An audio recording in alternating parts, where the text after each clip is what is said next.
Happy Sunday. Good morning, ladies and gentlemen. Good to see you all here. I am Jay, your host for today's morning coffee featuring Electronic Gaming Monthly number. What are we on? 16, 15, 14, 16. 16. Good to see you guys. Gonna get my coffee. Hang on. We are missing William Law. William Law has internet issues, so he has no internet. So he won't be joining us at least for most of this. All depends. He just sends his apologies. It's not in his realm of control. So we're gonna go on. Good morning. Hey, Skyfall. How you doing? Matt Rubin is here. I love this right here. What a nice comment. Good morning, everyone. Welcome to the best show on YouTube. Oh, it's so nice. With the stuffiest host around, at least for the next few weeks. Cutthroat, I'm not saying that. That's disgusting. Good morning to you, buddy. Bat Stan, good morning. Good to see you, mate. Look at this guy. $10 super chat.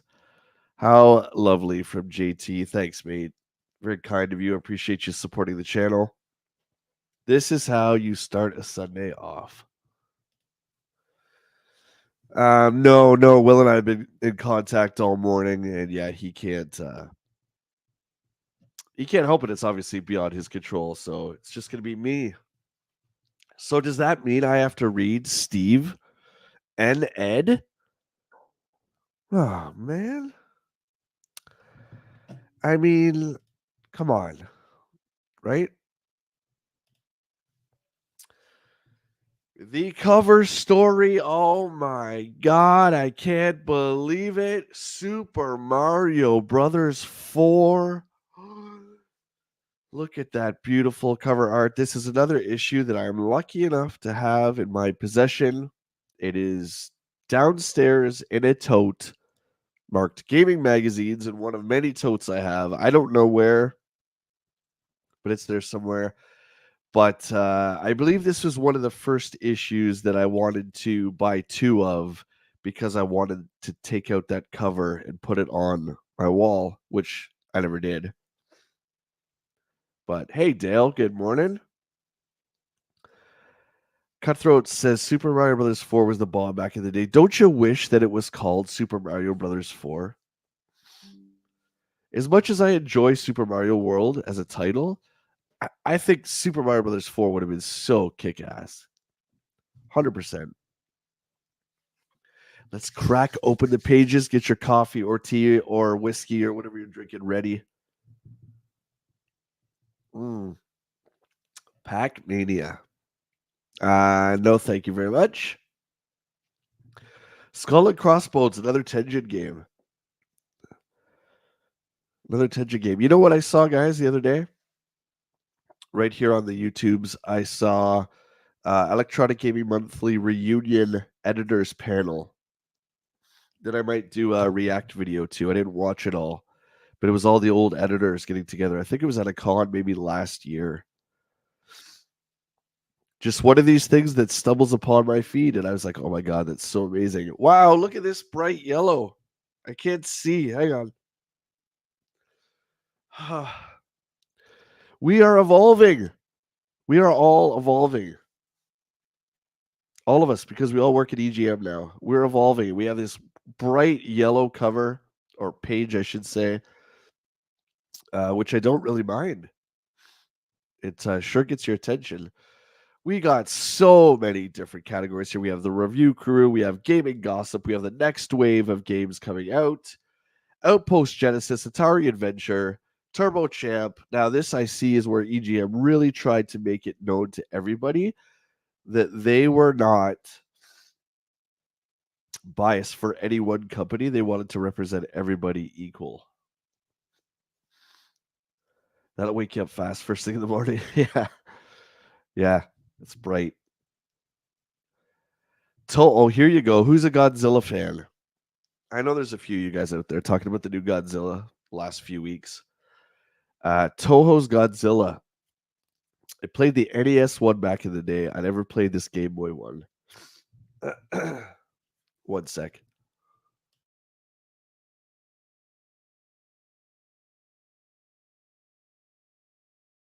There we go.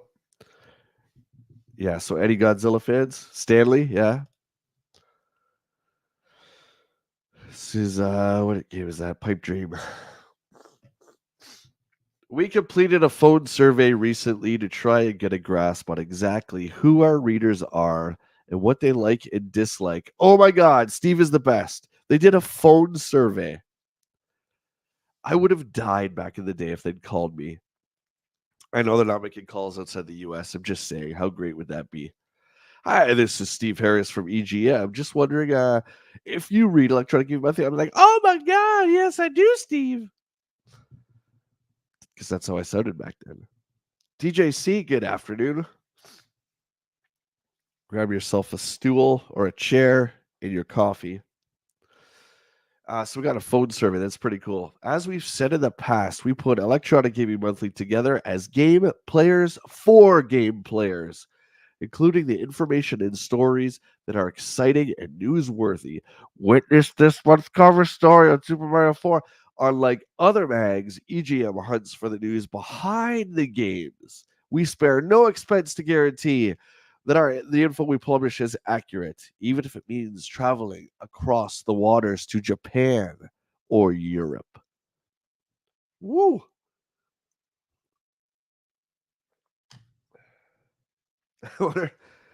Stanley, you're spending many hours on the phone with Steve, are you?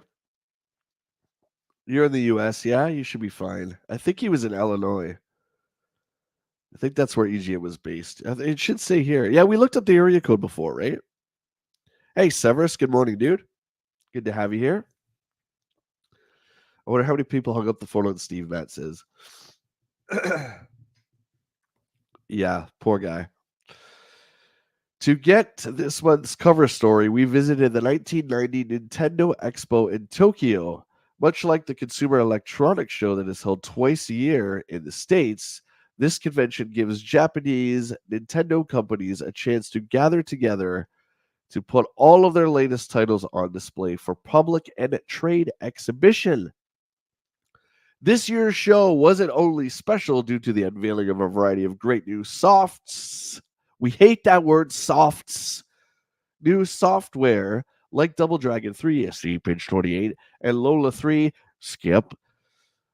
It was also the first public introduction to the long awaited and much heralded Nintendo 16 bit Super Famicom. The fact that the machine was even shown is news in itself. That's pretty huge. That's pretty huge. I'm just saying.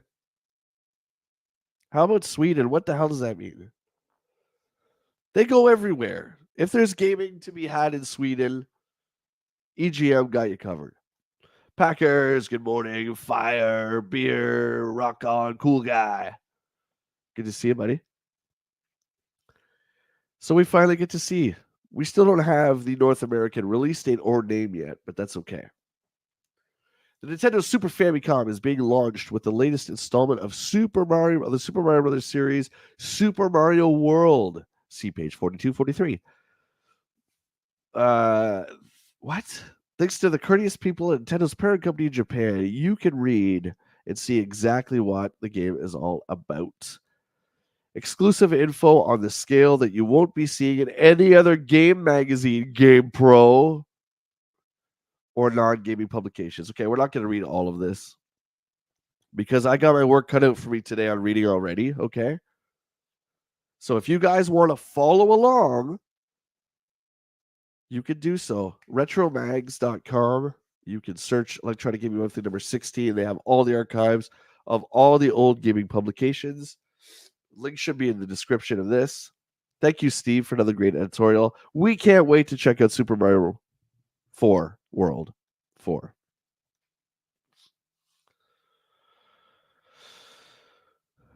What's this guy doing? That's me. The letters to the editor. I think I like these just as much as the reviews. My two favorite segments. Let's start off with the top one from Tim Purcell, Salt Lake City, Utah. Tim writes, I read your article about the 16-bit SFX. Then I read an article in another magazine about the Super Famicom. Both the articles were about the same, but in the pictures you showed the fire buttons on the controller were different colors, and the controllers plugged into different spots on the deck. The power switch was also a different color. Could you please explain the differences? Okay, I can't tell if this guy's angry. Maybe he just wants like clarification. Maybe he just wants the info. You're very observant, Tim. This is a good example of the mere differences between the prototype and the production version. Rest assured that the pictures in our 1991 buyer's guide were the correct ones, as we were there at the Nintendo show in Tokyo and the system was debuted. The other picture you referred to was the older version of the Super Famicom, not the production unit. And there it is. That's the Japanese one. Did you guys know that you could hook your Game Gear up to your TV? Did you know that? If you had the Game Gear peripheral that you could hook up to your TV, or I think actually it turned it into a TV, it was the TV tuner, something like that. You were like the richest kid in the world. You were Richie Rich. You really were. I don't know anybody who had that thing, but this next letter looks like it's going to address that. In the International Outlook section of issue number 14, there was a schematic of Sega's Game Gear. As I looked closely, I noticed it seemed to be a line connection. The unit to a television set. Could this mean that the Game Gear is the first handheld video game that doubles as a home unit? Wow! Way before the Wii U or the Nintendo Switch, Sega was doing it. This is Steven from Baltimore. Wow, you must have used the magnifying glasses on that pic. Unfortunately, the Game Gear doesn't have a video output. The line shown out on the schematic was the link cable. The export model will likewise be without the video output, but you do get the TV tuner. I'm pretty sure. I know the Turbo had one. Did the Game Gear have one? I'm pretty sure it did. So last issue, you guys will remember that Sega debuted a new character, Sonic the Hedgehog, and it looks like people are pretty excited about it. As this next letter would show, by Colin Ray, Huber Heights, Ohio. Shout out to Ohio. I own a Genesis, and I want to make the best decisions on which games I will purchase. The EGM staff takes time to document new and upcoming releases, as well as provide unsugar-coated reviews of electronic games. I trust Electronic Gaming Monthlies, and I haven't steered me wrong yet. Use EGM number 13 as a guide. I have to get the Sonic the Hedgehog. Sorry. Make myself laugh. Oh, he is the cutest concept in a Genesis game yet. What? Alex Kidd is way cuter, and he's way cooler. Sonic, give me a break. Sonic would be the Genesis answer to the Mario Brothers cartoonish appeal that made the NES such a hit. Can you run more on this great game? No. Steve just writes back, no. Always glad to oblige a loyal reader. Look for the Hog to appear in the States sometime next year. And as we know, Sonic debuted in 1991, and the rest is history. Bionic the Hedgehog. What? We're being silly today. No more hit books. None. Good morning, Den. In issue number 12, Quarterman was saying something about putting hit books in Phantasy Star 3. When Sega released Phantasy Star 1, when Sega released Phantasy Star, I finished it in 3 weeks. When I purchased Phantasy Star 2, however, since I had the tip book, I finished it in 6 days. Please, Sega, don't blow it. No more hints. Jim Carta, I got to just say, hey, Jim, if you're watching, Don't read the hidden book. Just put it to the side, dude. You don't have to read it, Jim. Who is Sushi X? Is that Mikhail Thomas from Kent, Washington? Issue number 13. You say that Strider is going to be 8 meg. Could you do a 8 meg big review of the Genesis version? Looks like it's going to be the best game ever. Also tell Quarterman he's awesome and to get a better picture of Sushi X next time. B-Man's here. Good to see you, dude. Ghetto Figure Gaming. Rock on. Good to see you guys. Matt says, dude, I had that hit book for Fantasy Stars 2 and still didn't finish it. It's hard, man. Because you have the hit book, that doesn't mean it's not difficult. You're right. I think it's cool that Sega did that. You just put it to the side. You don't have to use it. I used it, and I'm the same, man. I never beat 2. The only Phantasy Star I ever finished was 3. 3 was much easier than the rest. Sushi X is my video game username. I don't think so, buddy. I don't think so. So to answer, Mikhail, I think that's how you say it, we couldn't agree more about Strider. You probably know by now, Strider got our vote for the best game of 1990. Check out the pages of 78 and 79 for our mega review. About Sushi X. He's always on the go. When do we see him? We never have a camera. I've seen the future, EGM. Pretty soon, everyone's phone will have a camera. We did get him once, though, when he was working out. What? He was working in Japan. Didn't you guys say that he was like all the different editors? Someone was saying that, I think, a couple weeks back.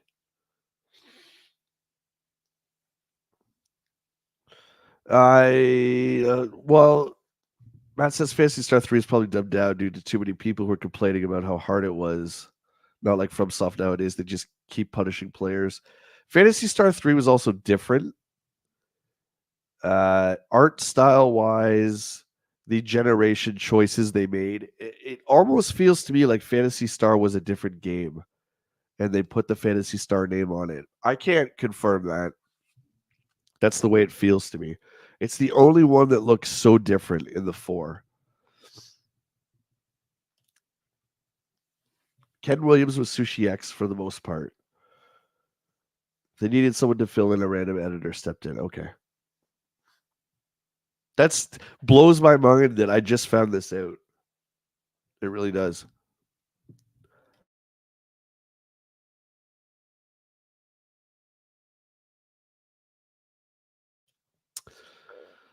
Excuse me. Turbo versus Genesis, the final fight. To quote Will, are we still talking about this? Yes, we are. To settle the debate between which is better, the TurboGrafx 16 or the Genesis, neither. This is from Damian Winters, by the way. The NES kills them both. Graphics aren't the half of it. Playability of the games is one of the strongest factors of games. Here. And Nintendo has it. So 16-bit doesn't mean nothing. Soon, the NES SFX will come out with more color, sprites, better resolution, and a better processor. Damien, you just said that doesn't matter. You just said it doesn't matter. Think of it. The playability and fun of Nintendo plus 16-bit graphics, which apparently don't matter, gives me the chills just thinking about it. They both rock. Cutthroat says Turbo is better. Matt says they both rock. I agree, they both rock. Is this a separate? Oh, this is another guy. Who cares whether the Turbo is better than the Genesis? In less than 1 year, what? Even by the most conservative estimates, we're going to have the best system ever made. Nintendo's 16-bit Super Nintendo in our hands. Well, that's no attitude to have, whoever you are. We got a nice ad here for Silver Surfer for NES and Cool Spot by Arcadia. Who remembers Silver Surfer? It was notoriously difficult. Turbo is better. It's the truth. I mean, there you go. Oh, should we do more? I think we should do one more. Okay, let's try cross licensing. I was wondering if the Genesis or the Turbo in the future will license the fantastic looking arcade game Aeroblaster. I would like it a lot if you had a big review on this game, says Kevin MacArthur from Oak Ridge, Tennessee. In an upcoming issue, could you show more photos of the games available on multiple systems? I would like to see the similarities and differences. Aeroblaster is indeed a great game. The good news is that it will be coming out for both Genesis and the TurboGrafx. Hopefully, Nintendo is taking note and is cross licensing, which is very common in Japan. It can only benefit everybody here. That is true, 100%. 100%. I don't remember the game, but I know, yeah, the character is the 7-Up logo. Very strange. The power of the 7-Up. Atari 2600 is like the worst system. I'm sorry. It sucks, dude. I tried to play a couple games this weekend in all seriousness. Dude, they're so bad. I tried to play my first game, which was Empire Strikes Back. It's like, oh, I just can't do it. I'm sorry, Bad Stan. I'm sorry. The review section is definitely getting stepped up a notch. Very colorful, very bright. We're starting to get a little bit more money here at EGM. I know you're joking. I know. I know.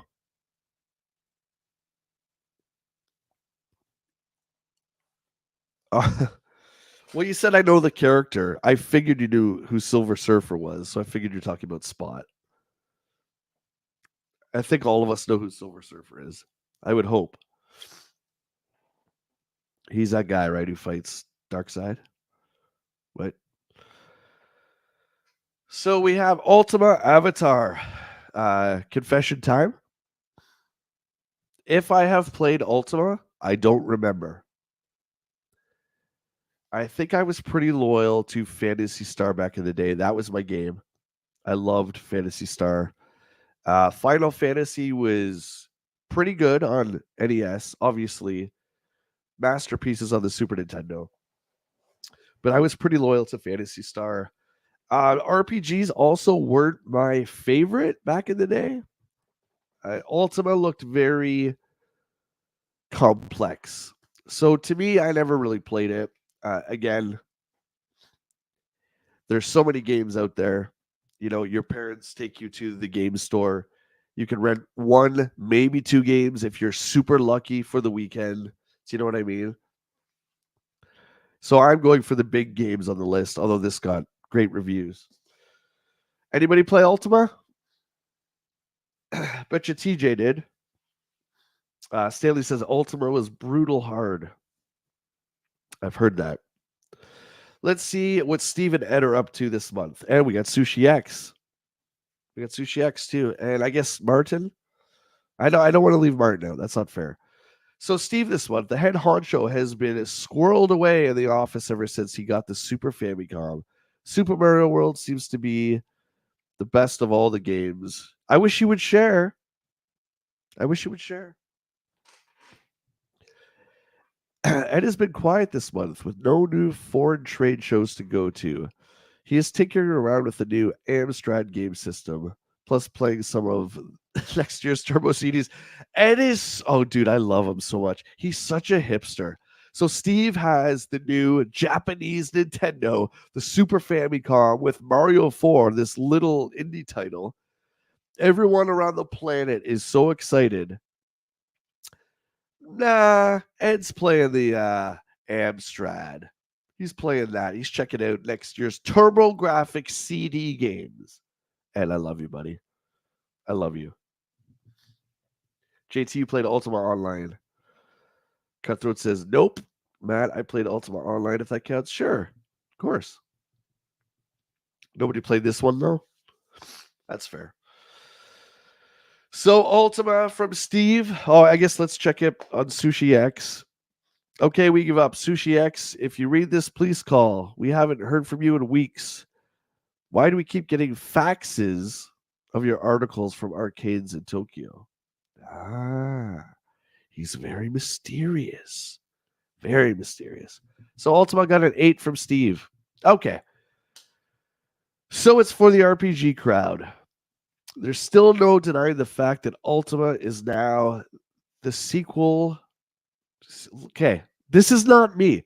There's still no denying the fact that Ultima is now the sequel. Really allow the NES to explore role playing in imaginative ways. That's not me. I'm just saying, it's not me. In imaginative ways that introduce groups of characters. That's me. Characters into detailed fantasy worlds. I like more action. But for what it is, Avatar is great. 8. Big Ed gives it an 8 too. He can tear himself away from the TurboGrafx CD hipster reviews. This is one big game. RPG players will work on this monster for weeks. That's cute. And it's good enough to keep serious players interested up to the end. Definitely not for the casual player, as it requires total concentration. Do you hear me, guys? Total concentration. Lots of maps and tons of patience. Still, it's the best RPG the NES ever saw. This is before Final Fantasy, because we haven't had Final Fantasy come across here yet.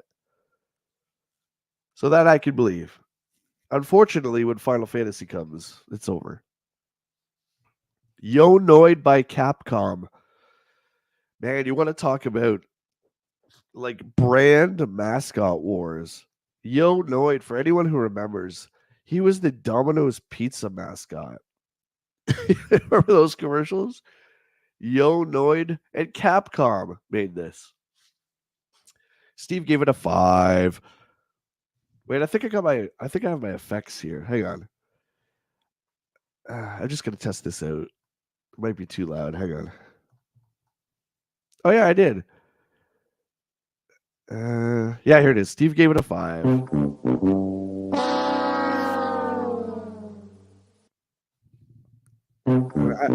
Oh god, it's repeating. I'm just trying it out. I'm just trying new stuff. Anyway, Yo Noid is the latest in the series of action game blunders that have spilled across NES screens. Sure, it has nice graphics and scrolling, but the execution is horrible, making you start at the beginning of each round, no matter how far you get. The pizza intermission is also stupid. Average. You gotta be so mean. The pizza intermission is also dumb. I don't like it. I played it too.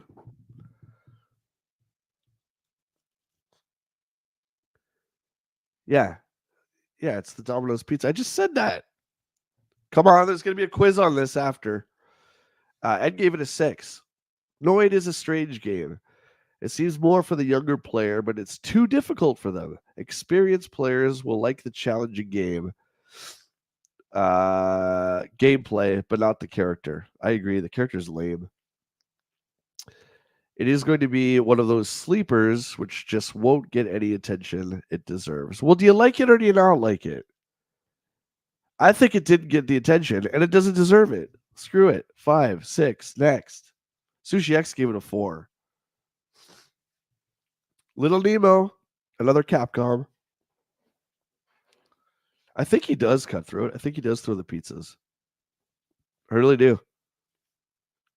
Steve gave it a 7.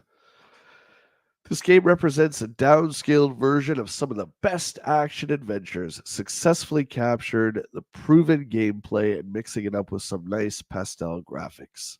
The action never gets too furious, but the same remains solid throughout most of the adventure, but the game remains solid. That was me.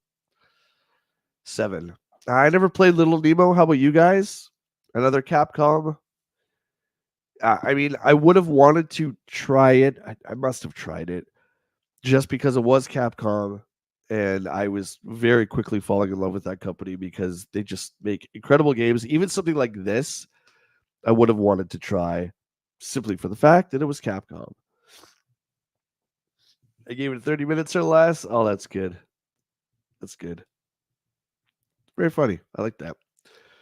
Ed gave it an 8. Another sleeper, which has the look of a game for a younger crowd, but the type of gameplay that the older player can get into. The graphics look great, and the game plays like a well designed adventure game. It's Rescue Rangers in the Dream World. And how correct you are. They did a bunch of these Disney esque games and slapped a new coat of paint on it. Nothing new to the game industry back then. I didn't think there was anything wrong with it. It's fine. Ultimate Basketball by American Sammy. Ooh, what? I haven't thought of the game company American Sammy since before you were born. 8. It's basketball. No offense to basketball fans. I used to love basketball, but I like my Jam. I liked my NBA Live. This kind of thing. Like I didn't like double dribble or any of that stuff. I didn't really get interested in basketball games until they started licensing it. I think it was Lakers versus Bulls by EA. I think was the first one where it was I think the teams but not the players, but the players still had the numbers, so you could see Jordan at the 23, etc. Because you like sports games, yeah. I liked a lot of them back then too, but it wasn't until really the Genesis for me that they really took off. Aside, I think Tecmo Bowl. I used to love Tecmo Bowl for NES. Anyway, this one gets 2 8s from our guys. So Steve says American Sammy's addition to the competitive sports genre is a slam dunk. Basketball is pulled off very well and lots of action moving back and forth on the court. It's just the right amount of technique thrown in with some good strategy. A very good sports game for the NES. Here, ye. Detroit Soul, welcome on in, my friend. Good to see you. Dude, look at this. NBA Jam was my go-to game when arcades existed. You know what? I love the game so much that when the 1-Up came out, mine's right there, the 4-player one, I saved to get that. That's got Jam and Jam Tournament Edition on it. I totally agree with you. I love it. But you play it now, it's got that old school midway difficulty. You know what I'm talking about? The old school midway difficulty that's not fair, the midway difficulty that you cannot defeat. Like the third round up in Mortal Kombat games, and all of a sudden gets impossible. They counter everything you do. That, and also this game, if you're winning NBA Jam, it's the fourth quarter, they will strip the ball and steal everything from you. It's crazy. Still awesome, though. It's the best.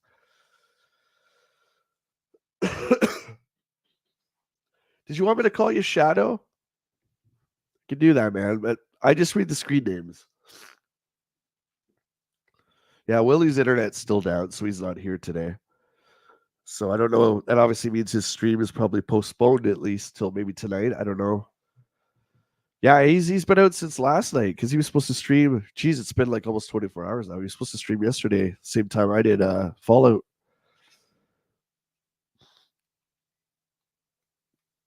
Okay. I'm gonna call you Detroit if that's okay. I respect people's names and privacy, so I just call people by their screen names. Anyway, Ed gives this one an 8. There have been some good basketball games on the market, but all lacked one or two important features. Ultimate Basketball easily lives up to the name, and it includes almost everything, especially like the submissions and the stamina meter. Plays fast and fun. Great. Dragon Warrior 2. Now, this is before Enix merged with Square. For us old school gamers, you remember a time when it was just Enix. We're at that time right now. It's just Enix. Dragon Warrior 2. Okay, now show of hands. How many Dragon Warrior fans are out there? If you guys remember, at least in Canada, Nintendo Power, for the longest time, if you got a subscription, you got Dragon Warrior 1 for free. Like, they sent you the game for free. How cool was that? That being said, I never liked it. I didn't like the Detroit. Yeah, you liked it. There you go. The JT, there you go. I never liked the first person without seeing anything. That's just me. Probably why Phantasy Star 3 was the only one I beat, yes, but it was also, I think, the weakest one because you didn't see the character models when you were fighting, which also leads me to believe that it was something else and just reskinned, but I don't know.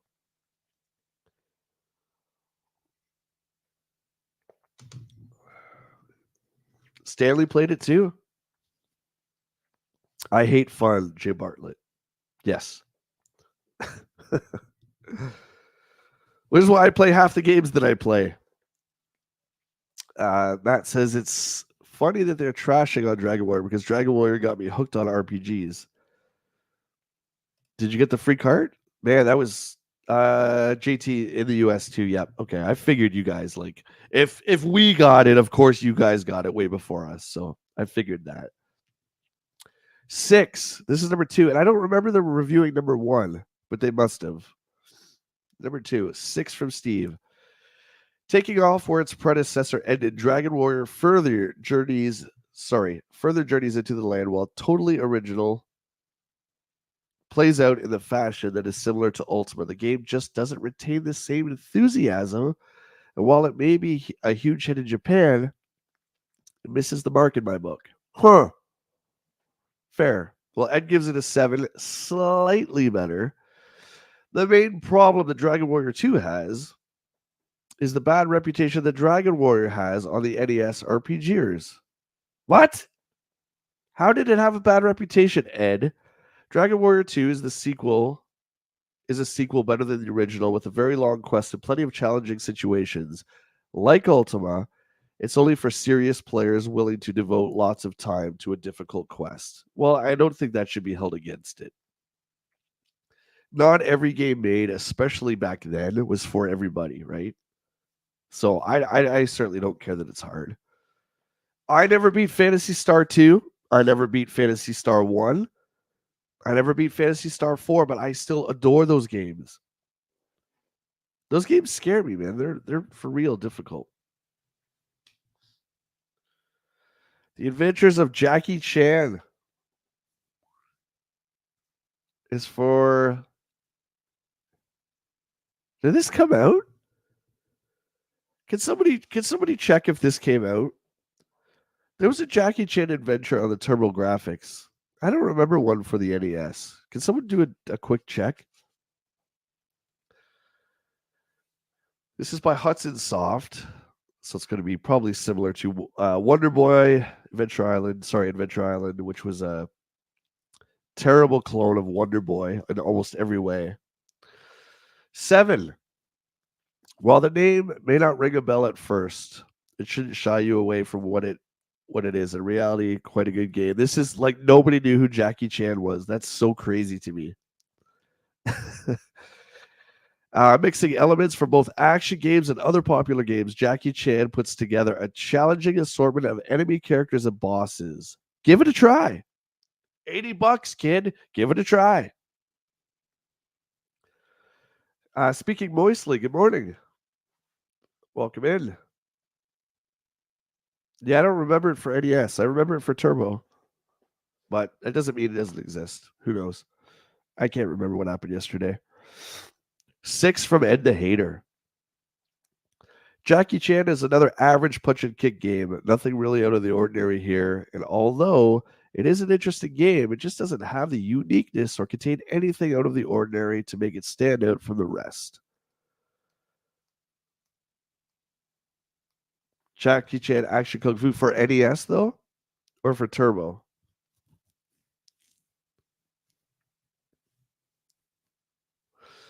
We're going to move on. Princess Tomato by Hudson again. So they got 2 games this. Did anybody play Princess Tomato? Well, it's got to exist then, Matt. There you go. I just don't recall it. We only did a documentary on it. I don't remember if it's an actual NES game. What are you gonna do?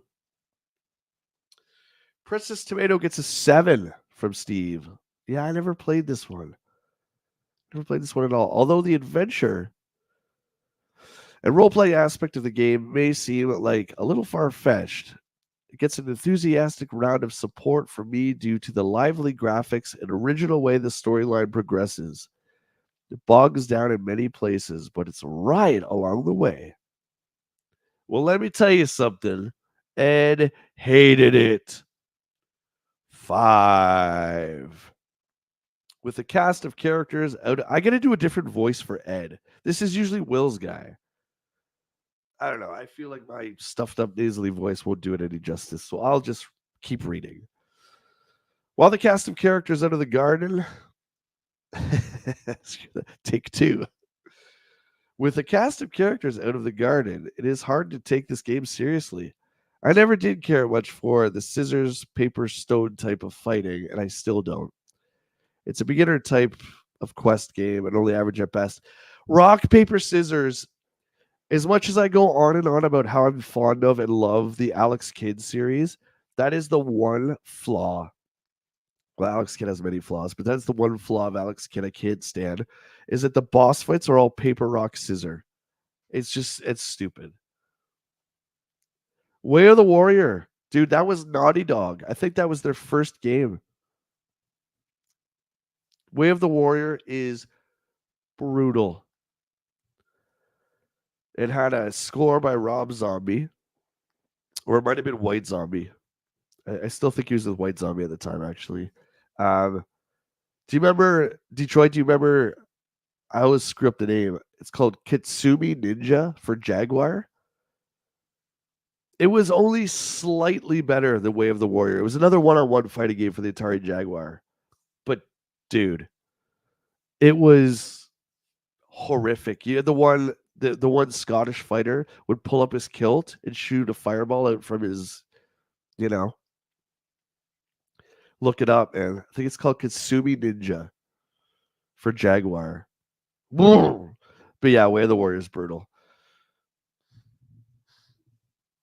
Palamades, what is? I have no idea what this is. Oh yes, I do. By Hot B, a company I've also haven't thought about in years. 5. This game tries to duplicate the feel of countless other puzzle games on the market, and it does succeed in being different from most. The game wears thin, however, and while there are multiple options, Palamades just doesn't have the addictive quality that made Tetris so much fun to play. 7 from Ed the Hater. Dice and Polka? I never thought it could be possible. Yellow and enjoyable. Oh, he loves it. Ed loves it. He's back. Ladies and gentlemen, he's back. Ed's back in his hipster ways. He's here. He's the only one on the planet who owns this game and likes it. Come on. It's enjoyable, but it can grow on you if you give it a try. Easy for you to say, Ed. You get all the games for free. The one-player version is okay, but the two-player version is exciting. Oh, Ed. It takes thinking and planning to beat the computer at a tournament. Oh, well, okay. At the end of the review.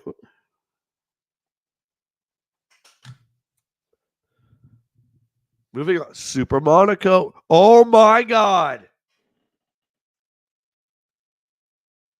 I was just going to say how much I love this game. Look. Do you see what I see? The first ever. I think this is the first ever 10. Oh my God. This is exciting. This is exciting. Steve gives it a 9. This is video racing at its best. Not only do you get a fantastic translation of the popular coin op, the Genesis version of Super Monaco GP also has many new scenes within a tournament setting, complete with rivals, driving points, pit stops, and more. Absolutely outstanding. Yeah, that 10 looks beautiful. What kind of car? It's F1 racing, I think. I think. But Ed the Hater thinks it's perfect. 10 out of 10. I like racing games. I love the arcade version, and very little has been lost in this translation. The car handles correctly and feels right. Lots of tracks to try and very difficult drivers to compete against. There's nothing more realistic on any system ever, and no other game will ever be this realistic, period.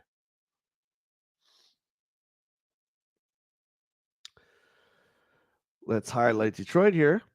I'm aging myself here, but do you remember the game simply known as Test Drive?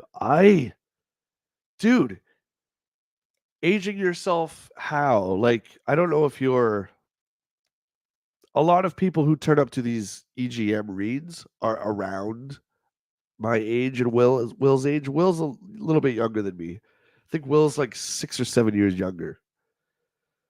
I'm in my 40s.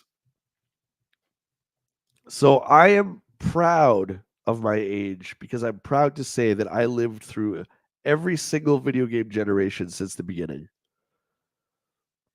I'm just saying, a lot of people are like, "Oh, I'm getting old." I you know, I got to see it all. Oh, there you go. There you go. I'm 48. So there you go. Now you don't have to worry about I don't want to say we're all around the same age. Like I think a lot of us are, but my chat has some people in their 20s. I know that for sure. But no, I think that's totally cool. So you've seen it all. You've seen it even more than me. You might have actually been able to go to the arcades a little bit earlier than I did. I didn't really take in the arcades until the 90s. So like obviously I have an appreciation for video game history with Pac-Man, Space Invaders, all that stuff. But my generation, it was Street Fighter and the Mortal Kombat, the fighting games, right? Stanley's older. There you go. There you go. We're seasoned. We're just seasoned. That's all. JT says that's why I chose the 80s on your poll. I want real arcades to come back. Yeah. Yeah, man. I miss it. Do you guys know, not to sidetrack the EGM read here, but do you remember the generation? I don't know the number. I apologize. The PlayStation Saturn generation. And I remember how great the games started to look. We're getting the early polygons. And then next we had Dreamcast. And I remember saying to my friends, oh my God, this is exactly like the arcade. We're not going to have to go to the arcade anymore. So you remember back in the day, like when Street Fighter came out on the Super Nintendo, the World Warrior was the first one to come out. 92, I believe. And it was really, really exciting. I've talked about this a lot because you could practice Street Fighter at home, which I did. Oh my God, did I ever. And then I would go down to the arcades and play. You think that you would get better, right? Because now you can practice. But you knew playing the Super Nintendo version of Street Fighter that it wasn't as good as the arcade. It just wasn't. It was pretty damn good, but it wasn't perfect. So you could still go to the arcade. Getting into the Dreamcast era, the end of the PlayStation era, the game started to look exactly like the arcade. And it was just, I remember looking at my buddies, I'm like, we're not going to have to go to the arcade anymore. And it was exciting at the time because we were getting graphics that good in our home. But now we look back and it's like, oh my God, I would give anything. I'm pretty sure at one point, over the last probably 20 years, we've all said, I would give absolutely anything to go back to the arcade and like couch co-op. And one reason I love playing games with you guys so much is because we get to talk and hang out and interact. It's not the same online. No, nothing will beat having your buddies in the same room, man. There's just nothing will beat that. Which is why I think 64 was the last great era for that. You could do stuff on Xbox, but it wasn't the culture of that era. The 64, the culture was 4-player co-op games.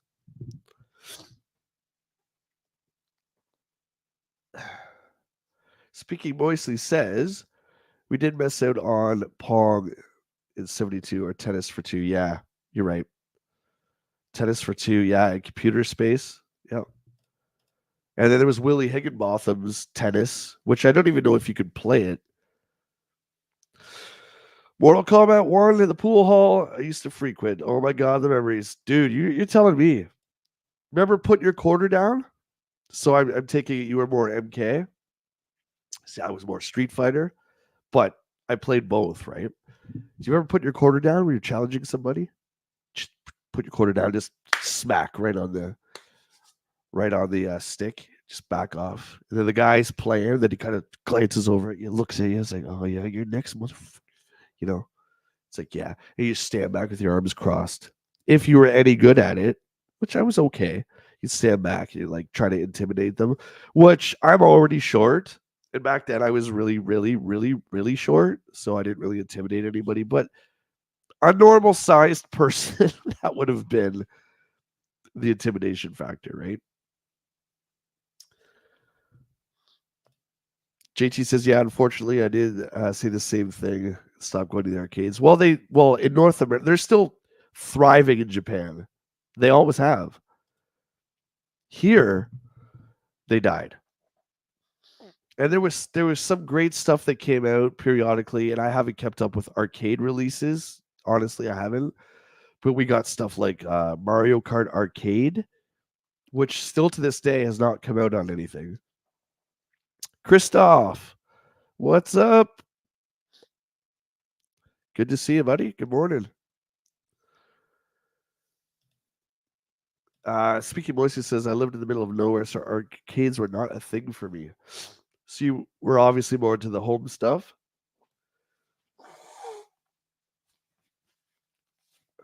I remember spending hours, dude, with my buddies just playing Super Mario Brothers and Zelda. In particular, I would watch my friend because he was so good at them. And I'm just gonna out him here. It's my buddy Darren. If you guys have ever heard me mention my buddy Darren, he's one of my best friends, but he would play Zelda all night. And even as a kid, I couldn't stay up. And I remember I would fall asleep at his house. He's also the guy who had the Mobat in Steeler, which became one of my favorite Joes, probably because I didn't have it and I wanted it so badly. But either way, I would wake up in the morning at his house. He'd still be playing Zelda. And he drove me to become a better gamer in the sense, how do I word this? I just wanted to be like that. I wanted to be the guy who went the distance. I wanted to be the guy that everyone would look at, be like, "Wow, look at that guy. He's playing this game for like 24 hours." Of course, I never really have done that. But he's one of the big inspirations behind Nintendo Quest and the other stuff that we've done is because he just had the perseverance. He had the resilience just to press through it. It's like he didn't let anything like sleep get in his way. The difficulty of the game, if he would lose on a boss, he'd boom, stomp his hand down like we all did or whatever. But he would never get mad and destroy his stuff. He would just keep trying. And I'd be like, dude, aren't you tired trying to fight Ganon for the 40th time? He's like, yeah, but I'm not going to let him beat me. It was really cool. Still a good buddy to this day. And the best World of Warcraft player I've ever met in my life. Hands down.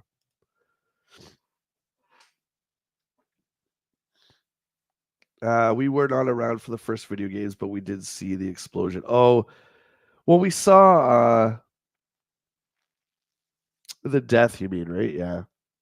I was too young to understand. We had a 2600, but I mean, I was into toys so much that I didn't keep up with games. It wasn't until I would say probably 87 or 88 that I really started to take it serious.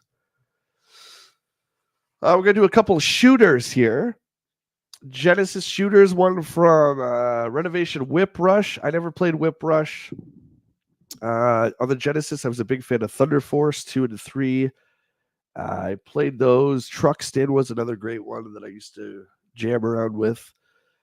This one's a 6 from Steve. Whip Rush comes close, but in the end, it simply misses the mark. The main ship controls in an awkward fashion, makes it difficult to fight in two directions. Oh, cool. So it's got guns like that. The game has all the expected bosses and backgrounds, but they just don't have the crisp edge. Oh yeah, Christoph. Yeah, sorry. Will's internet's down. It's been down for almost a full day, so he won't be on today. 7 from Ed the Hater. A good game to keep the shooters happy. What? What, Ed? What did you say? A good game to keep the shooter enthusiasts happy. Very good graphics and decent gameplay with huge end round bosses. It's not exceptionally difficult, and good players will blow through it rather quickly. Start the game on hard. It also could have been longer. Huh. There you go. Thunder Force 3, there you go. Sage's Creation. I couldn't remember who made Thunder Force. I thought for the longest time Sega did, but I guess I was wrong. 9. There was a boss in Thunder Force 3 that was a big red fire phoenix. And I remember seeing the picture of that. I don't know if it's in this issue or not, but I was just like, oh my God, look at the graphics of this shooter. It kicks absolute ass. 9. Thunder Force 3 is as close to a perfect shooter as you can get. 8 explosive levels to blast them away. Action. Try that again. 8 explosive levels of blast them away action highlight this card that is definitely in a class by itself. The graphics, sound, music, full screen bosses, and intense firepower all conspire to an incredible game. I like to see that. And 8 from Ed. Thunder Force 3 is better than average shooter with a lot of attention devoted to the new types of background graphics, great choices of weaponry, and a better than average variety of screens. Usually well done tunes round out this great card. Why did Strider only get 9s? I mean, that's pretty damn good, but come on. This is my favorite game on Genesis. Come on. Anybody ever play Atomic Robo Kid? I mean, that's an obscure one. Anybody out there? It was one of those third-party games like Trico. I didn't remember that. It's one of those third-party games that you would always see the ads for in these magazines. And I told you guys about how my bedroom as a kid was littered with video game advertisements, and I thought I was cool. I'm like, one day I'm going to work in an environment like this, and I don't know what that meant.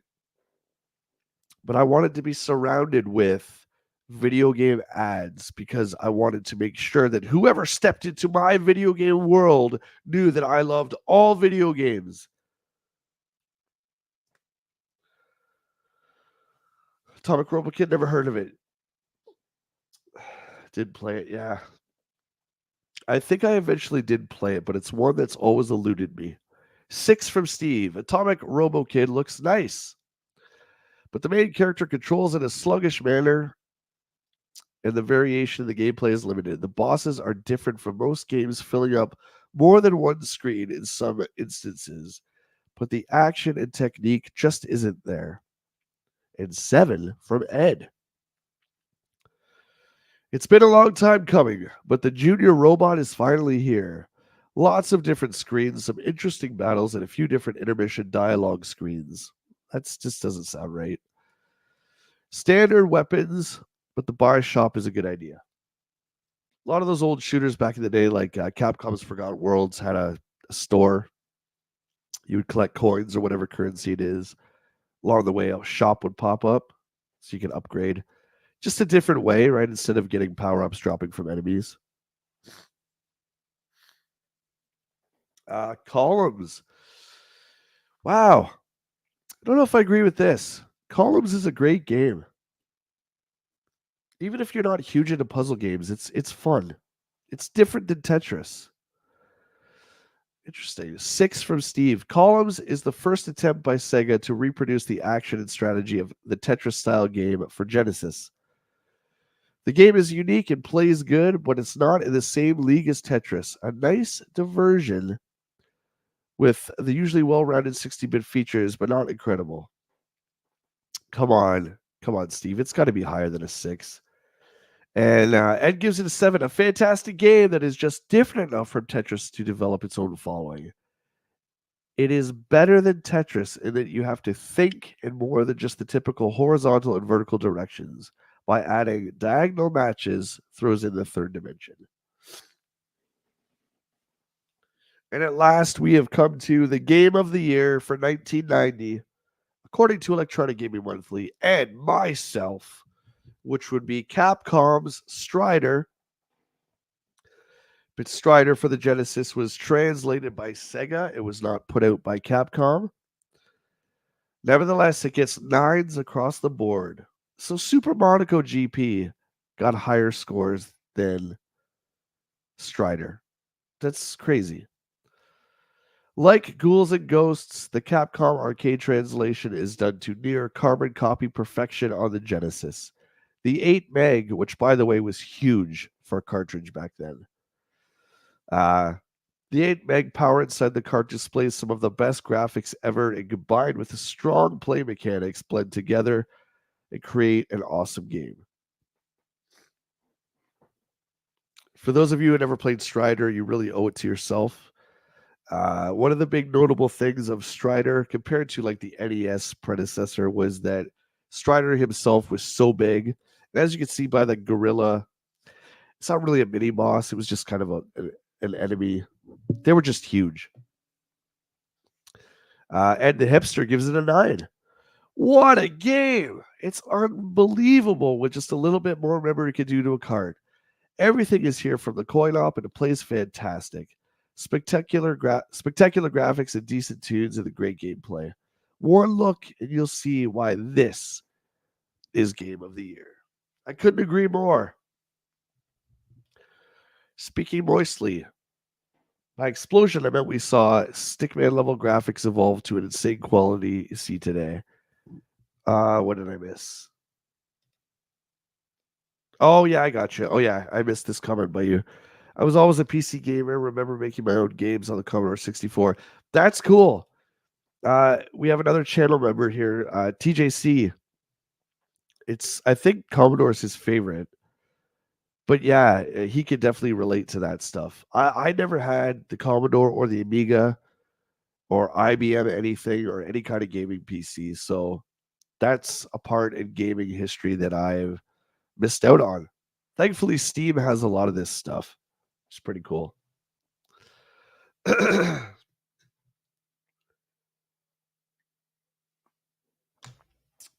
Battle Royale. The wrestling games. 4. Ugh. This is by NEC themselves for the TurboGrafx 16. Jesus, a 4. The digitized screens of the pretty babes are cool. What? That's a way to open up your review there, Steve. But the gameplay, this homegrown turbo title leaves a lot to be desired. In the multiplayer mode, the card creates some fun, but otherwise, it's a boring and laborious exercise in how to make a wrestling game that's not fun. And that's has a spelling typo. There's an S instead of an A.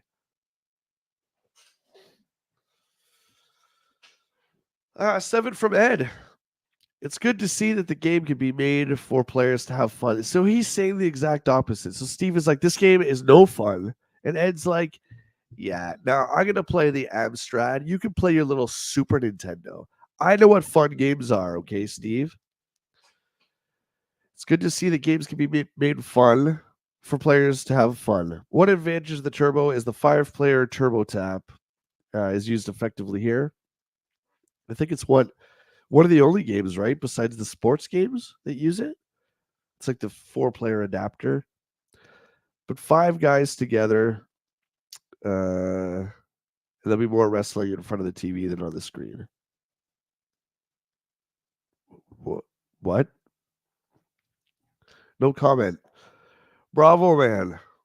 Yeah, this is another big pixelized character game, which in theory should be good, like we just talked about Strider, but this one's not very good. 7. I think this is like a It's like a side scroller. Was Bravo Man a Japanese show? I don't remember. Does anybody know? 7. If NEC ever makes another game with poor digitized voice that plays each time you attack, I'll throw my turbo out the window. Jeez. Honestly, however, some very colorful graphics and interesting modes of attack make Bravo a nice alternative to the normal style of action games. And Ed gives it a 5. Bravo Man is a strange character by all means. The game is rather uneventful, with gameplay not out of the ordinary. Other than this one word vocabulary. Other than his one word vocabulary, his ability to stretch a point. And I did get excited with the new game. It's all starting to blend together.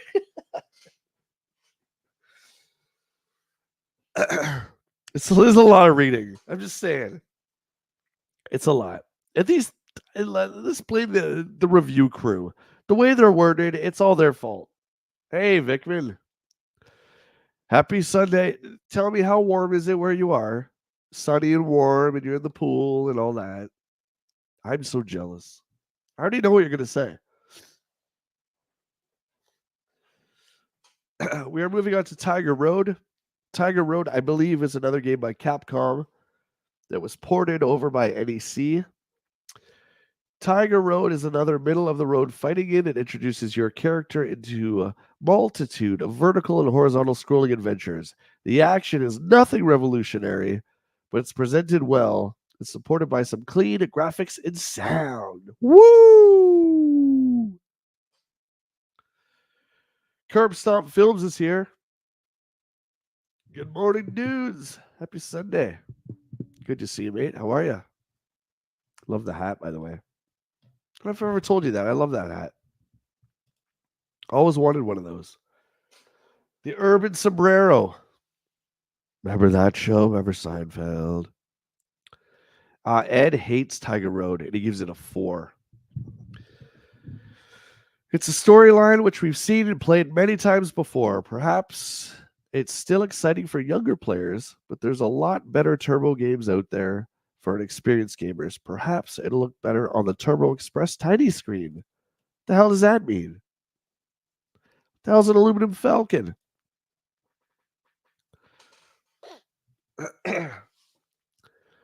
TMNT for the Game Boy by Ultra / Konami. All 8s. I'm just going to read one. I'm going to read Steve's. 8. Konami is one of those few companies that you can count on to support a hot title like Turtles with an equally exciting game. The scene is familiar, with nice side-scrolling action-adventure unfolding with all 4 turtles on a quest to save April. Good graphics, bosses, and more. Hey, Turtles! This is a fantastic game. I actually like it better than the NES Grindfest. Here's your Godzilla, Stanley. Everybody loves the sombrero. You only take it out for the party times, right? It's your Saturday night hat. We're going to the bars, get the Urban Sombrero. Godzilla gets a 6 from Steve. Godzilla, while sporting some nice intermissions and music, I hate that word, intermissions, is really little more than a glorified Pac-Man, derivative on the small screen. Godzilla is a nice addition to the growing Game Boy library and should appeal to those who like to move mazes and bash bad guys. No, thank you. I'll pass, as I am not a Godzilla fan. I'm sorry, but I'm not. Lock and Chase. Oh my God. How old is that game? That was on like the Coleco or the Intellivision. Jesus, Lock and Chase. 6. Still pretty damn good. This is a true Pac-Man ripoff that really didn't see much action when it was released almost 10 years ago into arcades. The trap doors are the only real addition to the Pac-Man theme, but the action is okay and should do until Namco releases the real Pac-Man to the Game Boy. We're still going strong with the Game Boy. Pipe Dreams by Bulletproof. This looks to me like Kicks. Did you guys ever play Kicks? I think it was similar to it. Kicks is a great, fun, addictive game where you're just this diamond and you have to fill in the entire screen or basically color it in. And every time, think of the way the Tron light cycles used to work. So every time you leave a point, you have a trail behind you, and then you have to connect it to the edge of the screen. And if you do so without the line getting hit by an enemy, it fills in that part of the screen. It sounds silly, but the game is insanely fun. Pipe Dreams got a 5 from Steve. This race against yourself is the type of game that a Game Boy is suited for best. But that doesn't make up for the fact that it has no action and little strategy here. Building the correct path of pipes may be the goal, but the game aches for something more. I mean, the game is what it is. You can't fault it for that.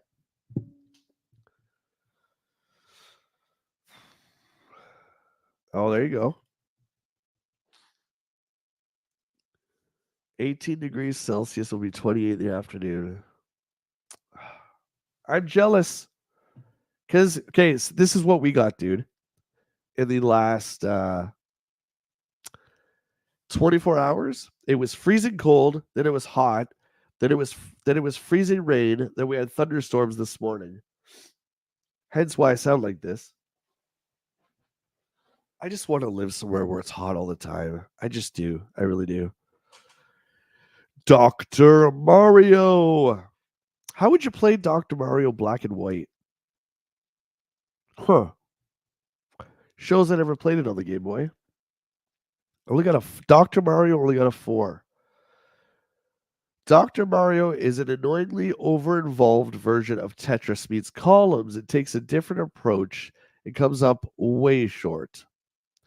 Sure, Nintendo has done the same old thing in a refreshing new way, but where's the fun?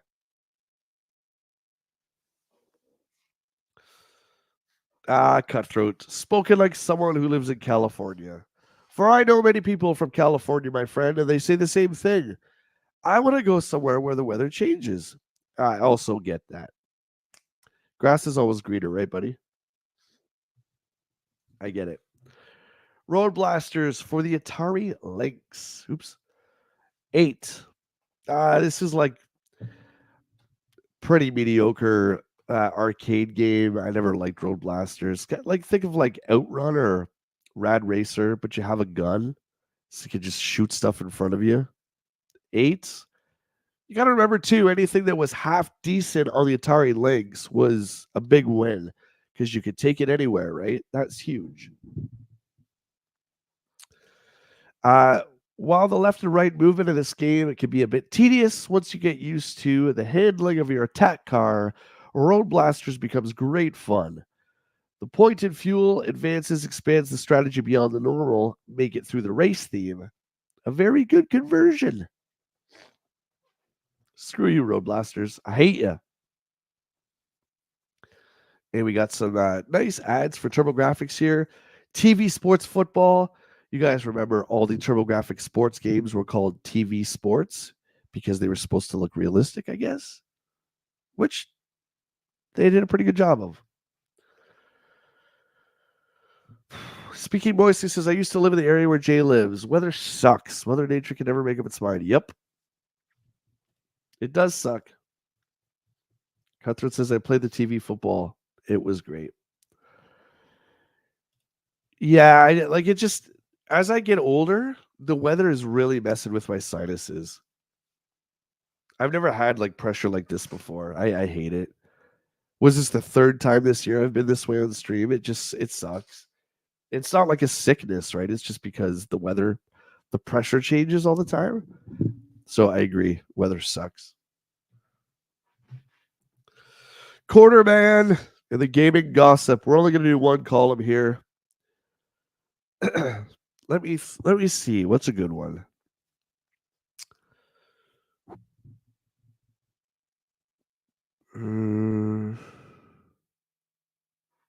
Okay. Meanwhile, Sega Genesis, the current king of the Super System pile, what? Looks like it will be securing its position on the front line of gaming well into the new decade. The Big Q has learned that several major Nintendo licensees are looking for greener pastures, and they all see it as Sega. While many of these companies still cower in fear of Nintendo and the punishment they may impose, several have the guts to make the move. Tecmo, already licensing games to play on the Lynx, is rumored to have the new Ninja Gaiden adventure ready for the Sega 16-bit. Imagine Ryu taking the nasty old Jakku in 16-bit style. That's just how I pronounced Jakku. He's the end boss in Ninja Gaiden. It's probably wrong, but I've always said it that way. That's the way I say it. Whoa. Look for all the majors to start playing in the field in the coming years. Another major third party supporter of Nintendo is also making the move, but to the Turbo instead of the Sega. Taito is rumored to have tentatively inked a deal to score some of their biggest and baddest PC Engine hits over to the NEC TurboGrafx Mega Machine. With sales of the Turbo picking up thanks to the steady flow of Super Softs,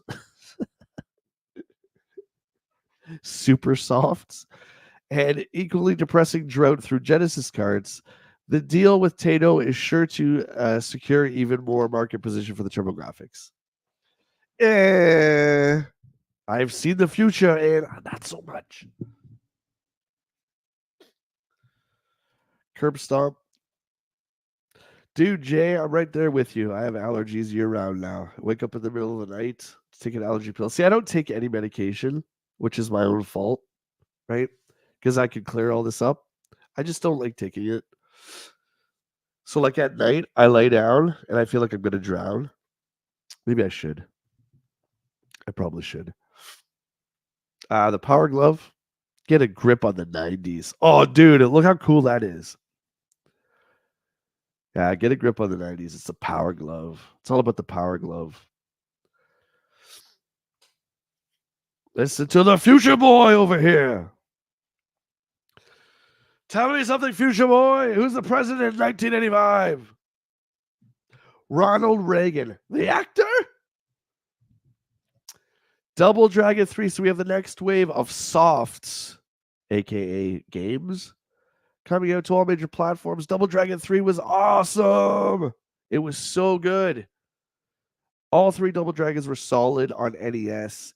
One being the weakest because it was only single player, but two, I would say, would be the peak. This one was great.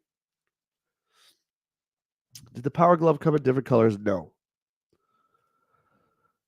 This ad is cool. I need that poster in my gaming room, dude.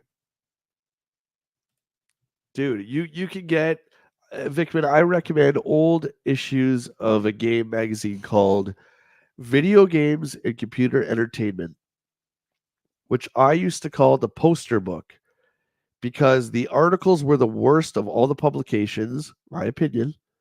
So I would buy it simply to tear the ads out, and I was a master at taking those pages out. You can find those on eBay for dirt cheap, man. Like 89 to 90, just get any issue. I'm sure you'll find that spread. Or you could probably just print it off a JPEG. I'm just saying. I'm old school, man. I don't know. I'm old school. You could just print that off, your computer. Oh. Adventure Island 2. Where do you guys sit with Adventure Island? It was not really my jam. Rip off of Wonder Boy, really. The first one was. Two, I think I toyed around with it. The one I liked the most might have been the Super Adventure Island for Super Nintendo. It was never my thing. I thought that the character you were was really goofy. He just didn't really have a lot of personality. It seemed like the dollar store version of Wonder Boy. Werewolf. Now, this is my good buddy Rob McCallum's one of his favorite games. I don't know why, because it sucks. It's like a bad Castlevania clone. He probably likes it because it was given to him at an age where we couldn't work. So, you played what you got and you were grateful for it. So I'm not going to bash that. But the game itself is terrible. No, it was not cool. I'm sorry. especially once you got Altered Beast. Battle Tank. I'm good. Superstar Soldier. The TurboGrafx had no shortage of shooters. Superstar Soldier was fantastic. Aero Blaster. Another one I never played, but always liked the colorful ships. It reminded me of Robotech. Like, look at the ship in the bottom center there. Kind of looks like a Veritech with like some transformer, maybe some aerial bot parts on it. A little bit of Jetfire. Jetfire is actually the Veritech. Okay, all right. I know. I'm just saying. I'm just saying. Street Fighter 2010, the final fight. I love how Capcom brought this out and it like was terrible. But on top of that, they put Street Fighter in the title to try and rope us in. Well, this is really before Street Fighter 2, I think. But then they put the final fight in there. I don't even think Final Fight was out. Final Fight came out in 90, so it would have been the same year. This game's not very good. Mickey Mouse, I think this is for the Master System. The Castle of Illusion was the one that I played for the Genesis, and that game was known for just absolutely gorgeous graphics. I'm not a big Disney guy, so playing a Mickey Mouse game like that and like Quack Shot, they were okay. I just don't like the characters of Disney really. But those games sported some of the best graphics you could get at the time. Dynamite Duke was like an Operation Wolf clone that was from the arcade. And I don't believe Sega made it. I think Sega translated it for the Genesis. But it was another cool, original black box Genesis game that I never did have. I still don't have that one. Play for Cash. What the hell is this? Hellraiser. Okay, this is Color Dreams, which was an unlicensed Nintendo. They would make unlicensed Nintendo carts. There's no way Hellraiser came out. No way. Anybody confirm or deny that? I've never seen Hellraiser. Happy Camper, I've never seen that either. Dragon with the Black Star font, by the way. See, the Color Dreams, they just ripped off everything. Do you know what I mean? Look it up. I'm trying to run a show here, buddy. You look it up.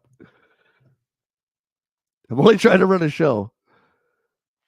John Madden Football for Electronic Arts. Madden Football came out on home computers, I believe, in 85, 86. And really changed the way sports games were made.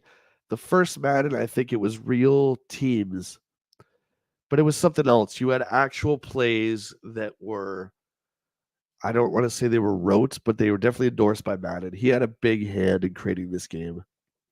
The story of John Madden Football, really, really interesting. And there's some cool docs on YouTube actually one day that we should maybe do a reaction to about the first Madden Football game.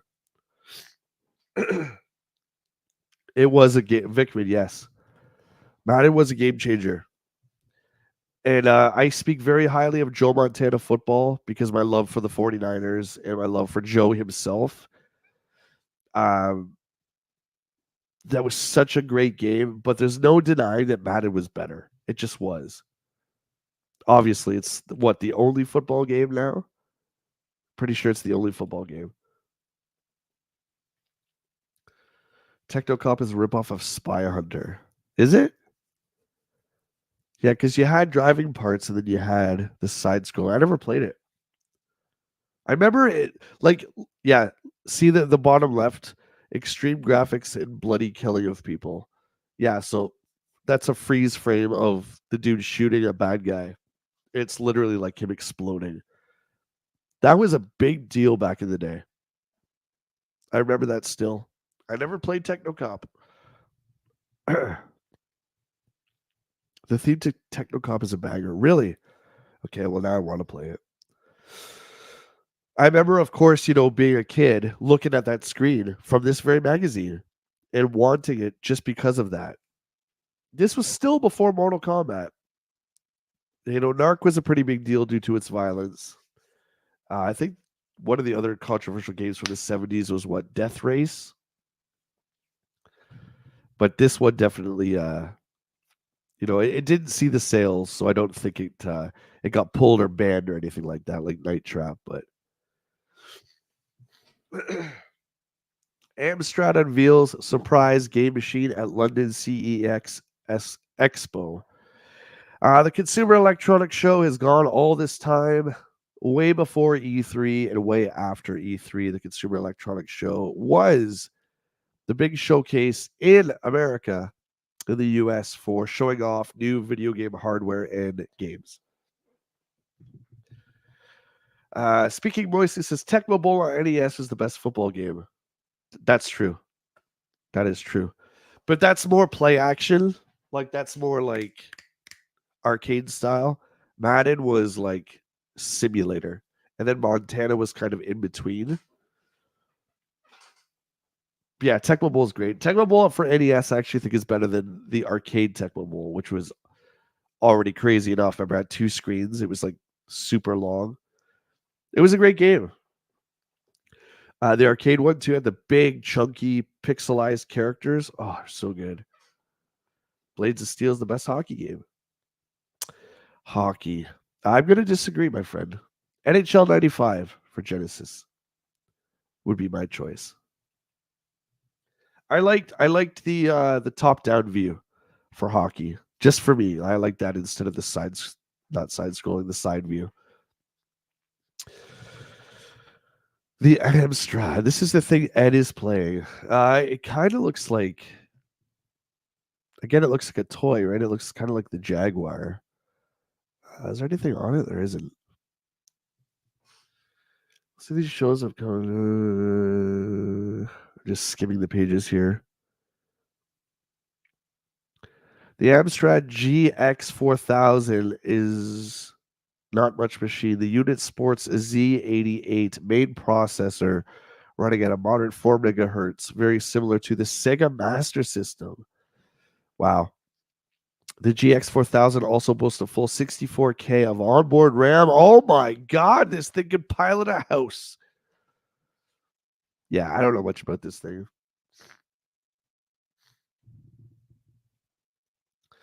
Shadow of the Ninja, great game. Matt says Mutant League football and hockey all day long, which was basically EA's NHL and Madden just reskinned. But yeah, those were great. My buddy Rob had a lot to do with the new Mutant League football, I believe. Yeah, football. He was involved with all that. Super Mario takes on the 16-bit world.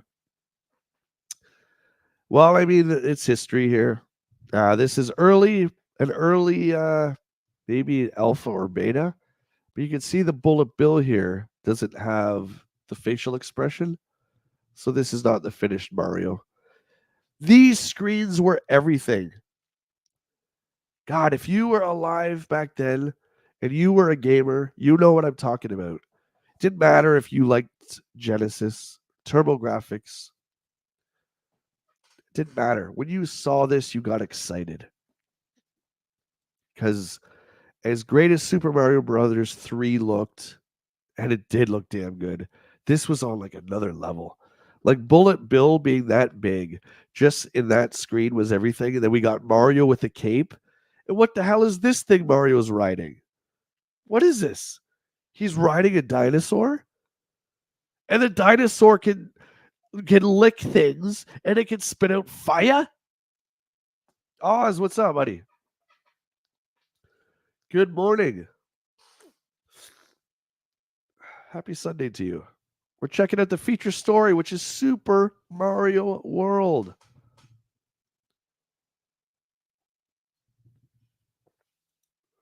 Yeah, and then we get an improvement on the map screen that was first shown in Mario 3, which is great.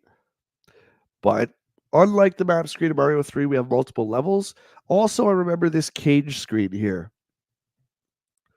that Mario could actually pop the screen in and flip and become part of the background. Mind blown. Excuse me. Continuing. Other Super Nintendo games coming out are Type 2, GD Lean, I don't know what that is. I don't think we ever got that. Populous, which we've already seen on the Genesis.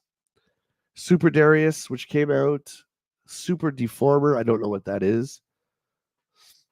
Ultraman, everyone knows Ultraman. Draken, Hole in One Golf. Sim City, which we did get here. I think that was close to a launch title.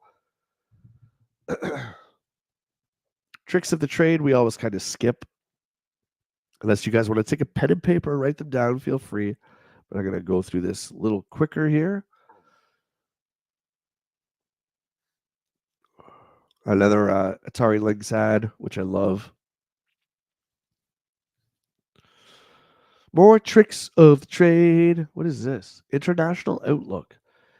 EGM visits the offices of Japan's #1 magazine, Famitsu. Ooh. Why don't they call it the SNES? Vikman, it wasn't named that yet. It was the Super Famicom in Japan. In the US, it was codenamed the SFX. We just saw screens of the Super Famicom's final form, the Japanese version, but they haven't even scratched the surface on the North American version or when it was going to come out. Oh, same. Doesn't it take you back? I love going through these issues. It's like a warm blanket. You know what I mean? The feeling I used to get from reading EGM is the same exact feeling I have right now with you guys. There was something about this magazine that just, how do I put it? It's beyond you being a gamer. It was like these were adults that took games seriously. And even though we were kids, right? It just kind of made it seem like more than just games. Does that make any sense to anybody? It was just a little bit more serious. It got you a little bit more excited than any of the other magazines. Like, not taking anything away from something like Nintendo Power. Nintendo Power, you went through it, it was like it felt like a coloring book. Very colorful, really interesting and stuff like that. But when you read EGM, you got real information.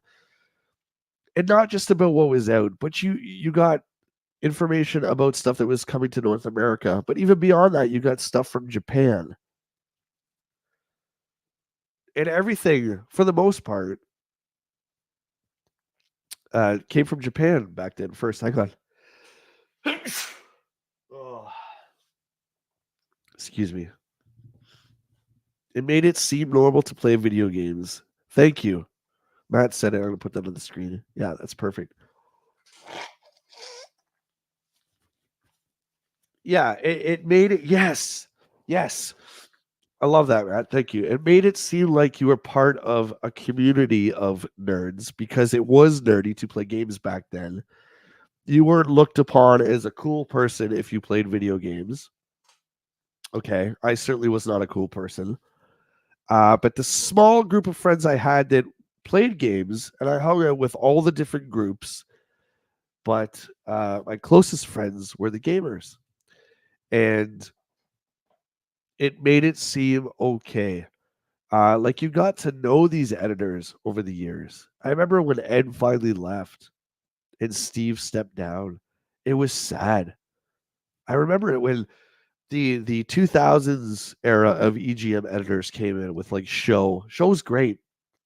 Like she's my buddy on Facebook. How crazy is that? But that era was so different. And then you had guys like Crispin would come in. And it was such a different flavor from the original guys, but you got to know the editors. You know what I mean?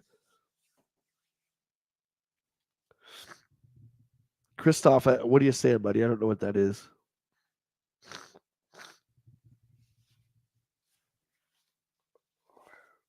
Speaking Moisey says, I learned to fight back and stand up in the 80s. Yeah. Yes, my favorite gaming magazine. It was like Wizards for Comics. Yes. Oh, Wizards was awesome. Yeah. Kind of like our channels are now. Yeah. Pretty much, right? I mean, we would I mean, I was in high school when EGM came out, and every month we would have like a variety store. Sorry, let me start that again. There was a variety store, and every month when the EGM would come out, it was 2 blocks away from our high school. So on our lunch break, and many times skipping, we would go to the variety store. We didn't know when it came. EGM, I think, was near the end of the month. It was almost like a month ahead. And we would go every day, and I would buy all 4 game magazines. There was Electronic Gaming Monthly, there was Game Players, there was Video Games and Computer Entertainment, and there was one more, Nintendo Power, which you could not buy in stores at the time. Nintendo Power came to your house. So I had 4 a month. And this was my education. I'm not ashamed to admit it. This was the only thing besides music that I dove into head first and was obsessed with. Just obsessed. I would get my new EGM. You go back to class, do whatever assignment. Then I remember pulling out the magazine, but you had to kind of tuck it in your binder because the teacher would get mad at you and like pick up your desk and empty it everywhere. Oh, dude, I skipped school all the time. You guys know I hated school. Hated school. Wizard was awesome until they sold out. I'm not too sure about that. What did they sell out? I don't remember. I haven't read it forever, right? Oh, Christoph, yeah, it's just my allergies. I'm okay, buddy. Thank you. It's just because it's spring. Oh, why are we on Yonoid? Even something like this, okay? I just made fun of it. I'm gonna backtrack. Even something like this, just how they laid it out, and even though they gave Yonoid not the greatest of scores, they still took the time to break it all down for you, to show you the map screen, to show you the cinematics. This was unlike any other magazine. And I read every single page multiple times. And not only that, I would read back issues of EGM. I loved going back, even though we weren't that far into video game history. I loved going back, like when you could, 5 years. Oh, yeah, I remember the super graphics. Oh, yeah, that thing never came to North America. I remember that. Whatever happened to it, right? Don't get faked out of the gym. What?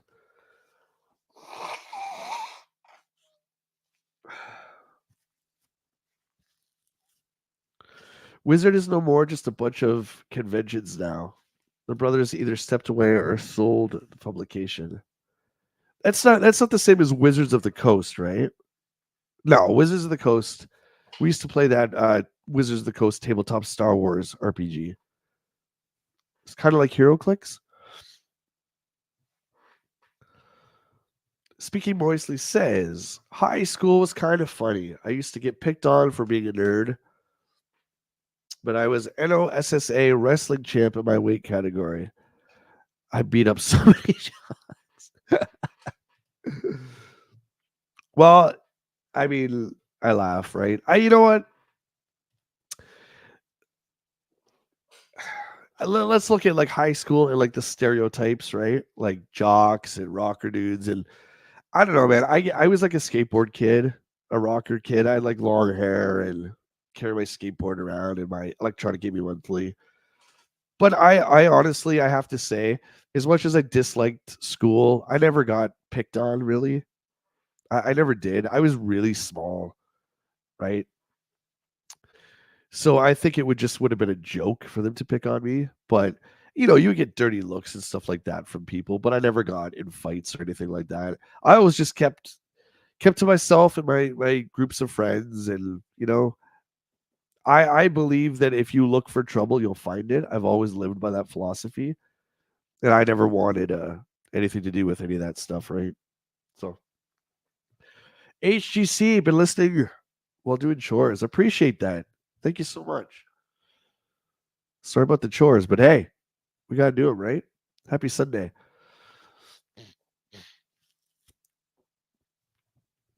To what Matt Rubin is saying about the Wizard Mag, the Seamus brothers bought out various conventions and put their efforts into making those works to the detriment of the magazine. Ah, so the magazine fell to the wayside of their creating conventions.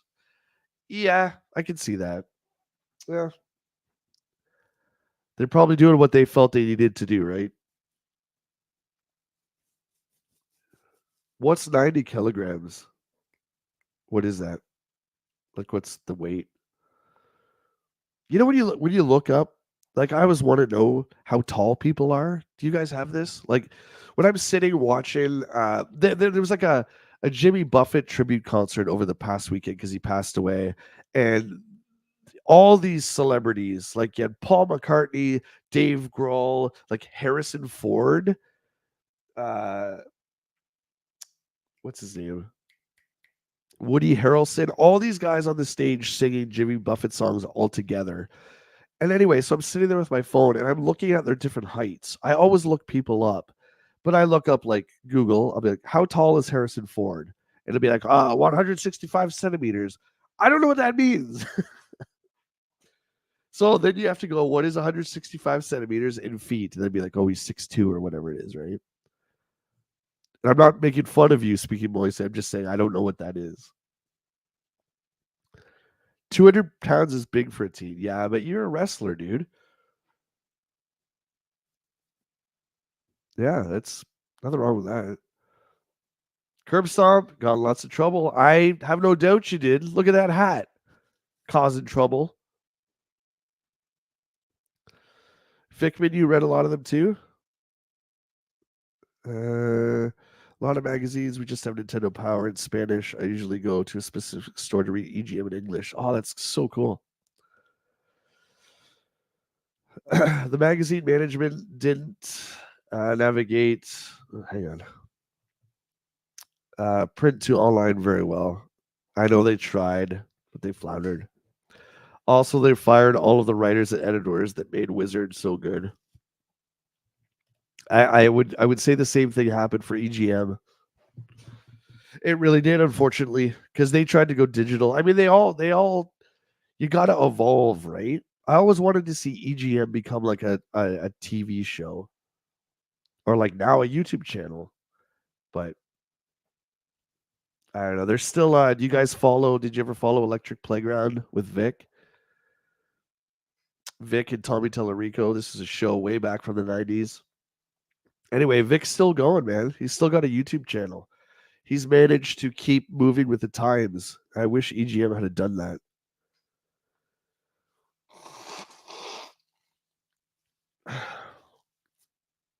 Ah, Joe Montana football. This is for Master System, yeah. Looks okay, not nearly as good. It's also a side one. Interesting. The Genesis one is a top-down view. Excuse me, similar to Madden.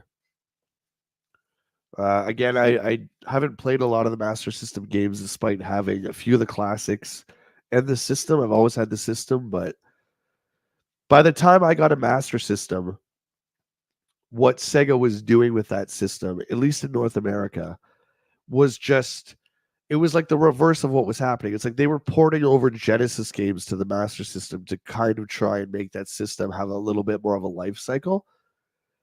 So it's like I had a Genesis, right? So I had Ghouls and Ghosts, Moonwalker, stuff like that.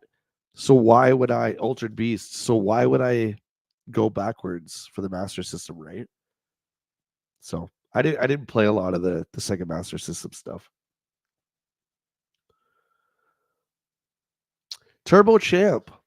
All of the US game carts ever made could fit on one CD. The future is here. It is CD-ROM technology.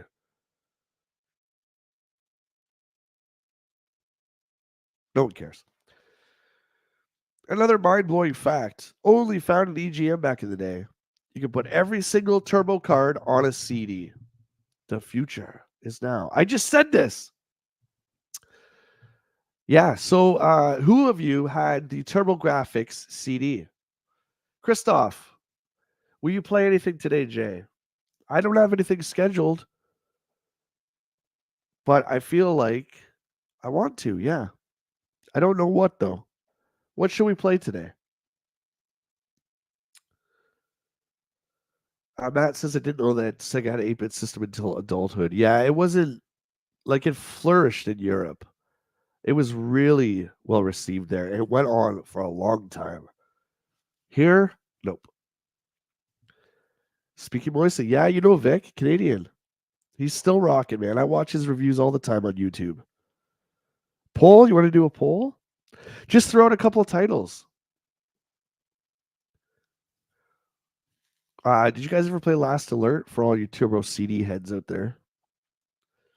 This was one. I loved the anime style of it, of the cinematics, and I'm like, oh my god, look at these cutscenes. They were all animated. It's like a living cartoon, man. Hellfire. This for Genesis. Genesis does what Nintendo don't. Ain't it the truth? Ain't it the truth? With hits arcade games such as Super Mario GP. This is a little misleading here, showing us Moonwalker, because the Moonwalker we got on Genesis was a completely different game.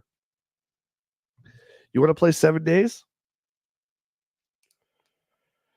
If you guys are up for it, we can play. We've just kind of ran into a wall, right? But I'd be up for it. eSWAT, some great stuff here. Look again, this was in my room for a long time. Even, I would say, even after the Genesis era was almost done, when we were almost getting into Saturn, I still kept this ad up because it just looks so good to me. And Sega would always update these panels, right? So you could see new releases like Super Monaco, eSWAT Strider, blah blah blah. They would always friggin' update that and put new and switch the panels out, and they would have the coming soon. Just amazing stuff. Look at this guy with a $10 donation. What a kind man. Good morning, brother Jay. Love ya. Good morning to all the great people in chat. Thank you so much, dude, for the support. Again, you're the best. Hey, guess who's got Michael French on their channel tonight, by the way? This guy. He's got the Big Cheese, the biggest toy channel on YouTube. Retro Blasting will be on Chad's channel tonight. Make sure you guys check out him and Michael. It's going to be an awesome, awesome time. Thank you, dude, for the super chat. I lost my. There we go. Shadow Dancer on Official Shinobi 3. Will and I have talked about Shadow Dancer a ton. Such a great game. They add the Wolf Companion, which adds another element of awesomeness to Shinobi. It's funny. They're showing Strider here, but what we're seeing is Japanese screens because the Strider game box art for the Japanese Genesis, which is the Mega Drive, is this artwork here that we're seeing in the middle. It is so much better than the North American artwork. It's terrible. It looks like Jeff Daniels. No offense to Jeff. I'm just saying. There's Strider. I can't talk about Strider enough. It's still the best game on Genesis, according to me. You can play it on anything. Check it out, guys, if you haven't played Strider. You've played Strider. Road Blasters, like we've already established, nobody cares about Road Blasters. That's a fact. Nobody. Not one person. The Game Boy Club. A black and white version of Dr. Mario is really a lot less interesting than the real Dr. Mario, which to me is already not very interesting. But hey, that's me.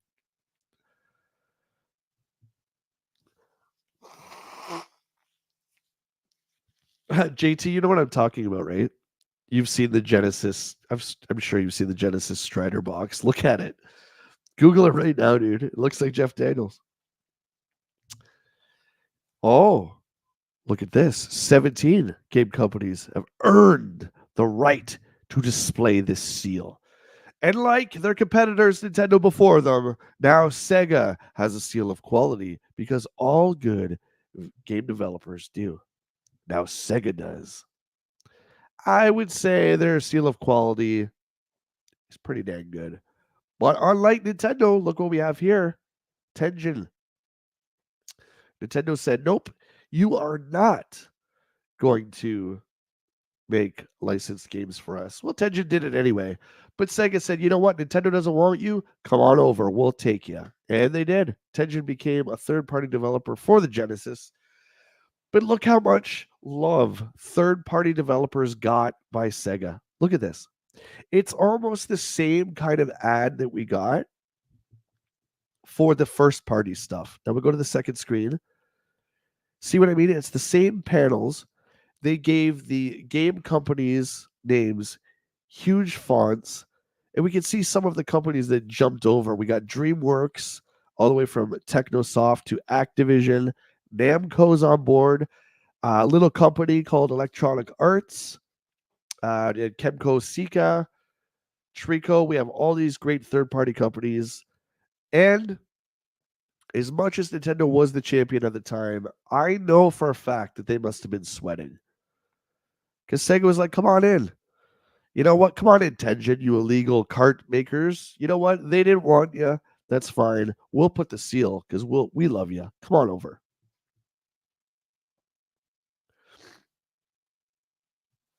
What's Super Force? Supercharged superheroes light up your TV. What is Super Force? What is Super Force? Dale says they basically went with the major companies, even making the money to go to Genesis and Nintendo. Well, Nintendo had all those strict rules, right? Where if you were making games for the NES, you had to go through a rigorous testing process by Nintendo themselves to make sure that it was up to par for their system, especially when we saw what happened with Atari and Television and Coleco, how the industry crashed because it was the Wild West. Nintendo's like, no, our system is going to be different. We're going to change the way the games are made, but you're going to have to go by our rules. What is this? What is Super Force? Go power. Oh, no. Nobody knows. I don't know what this is. Now with shows like Star Trek The Next Generation and Flash have shown that the blending of top-notch stories and special effects can work on the small screen, Hollywood producers have scrambled to find a new breed of action television that capitalizes on hot hardware and superhero justice to battle the bad guys. I don't know what this is. Who cares? Skipping. Oh, look at this Batman ad.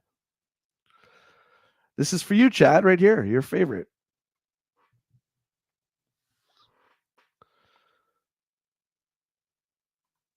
Again, back in the day, I don't know what the prerequisites were for setting in your score. Was it just you just had to say, oh yeah, I got like 18,000 in Double Dragon. They're like, all right, Jay Bartlett from Ontario, Canada. Or did you have to actually send like a Polaroid? Because I don't know about you, but in my house, I didn't have a camera. So if I said, hey mom, can I borrow your camera? What's the first thing she's gonna say? For what? And I have to tell her that I'm embarrassingly going to take a picture of the TV screen of the video game high score. She'd be like, yeah, you're not doing that.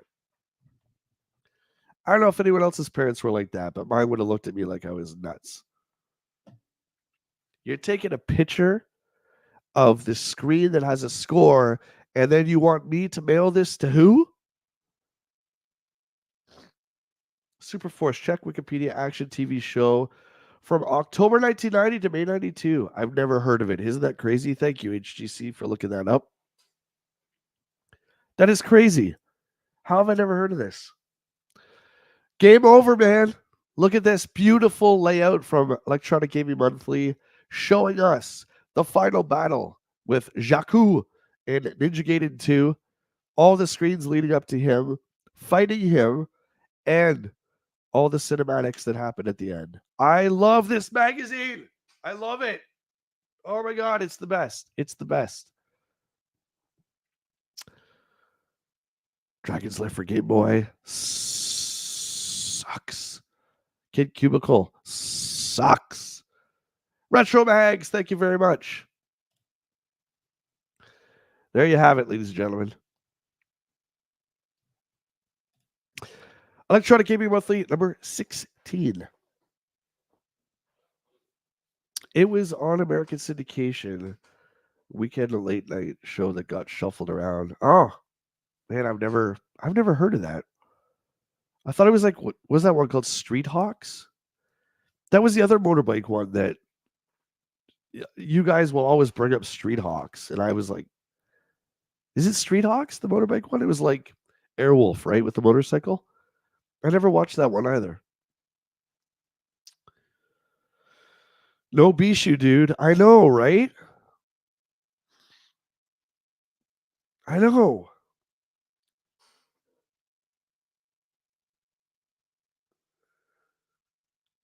Yeah, Matt, they went with a different route.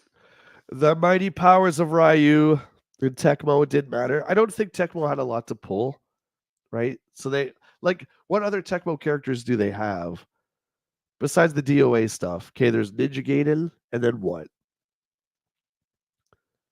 Dead to Rights? No, that's Dead to Rights is Namco, isn't it?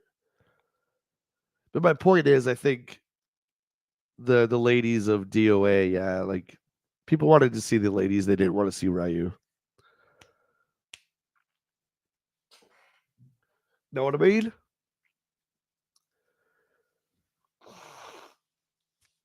HGC. I will say that Ontario, Quebec has the nicest McDonald's I've ever been in. Yeah.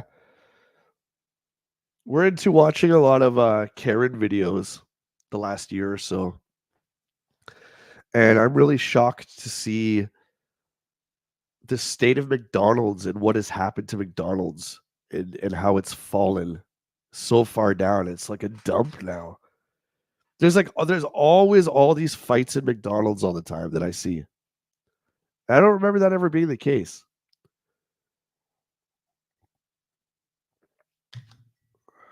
Gripstomp says Super Force was a great show. It came out after Saturday morning cartoons. I don't remember it. I'm going to look it up. I'm going to look it up on YouTube after this. Guys, thanks for hanging out. Thank you for all the support, the super chats. If you guys are looking to support the channel, please consider becoming a channel member. There are 3 different levels for all your needs, all the way from super cheap to medium. They all get you different perks. At the top tier, you can be on a live stream with me, with Will, with Chad, any of my guests. At the bottom tier, you can game with us. You get access to our private Discord server and hang out with us. And we do play lots outside of the streams too. So if you want to become a channel member, that's one way to support. I guess we're going to be playing some games here. I'll have to talk to the community in Discord and see what we're doing. But I want to thank you guys for being here. Will, once again, sends his apologies, but you guys understand. I've certainly had internet problems over the years, and you can't do anything about that. So hopefully he'll be up and running today in time for his stream. But we're with you, buddy. No internet. It's like cutting off oxygen. When the internet goes down, I remember like a month ago, remember when I was having trouble? I was like, oh my God, what do I do? Even if I wasn't working, it's like, what do I do? What do I do? Everything is the internet. Well, that's when you go to your physical discs, right? After Ray Rock's wife sold the McDonald's franchise back to the corporate people, McDonald's failed to poor service. Oh, I don't know. I don't know about that. It hasn't been I had a few employees at my EB. One I hired that used to be a manager at the McDonald's that was in the same plaza.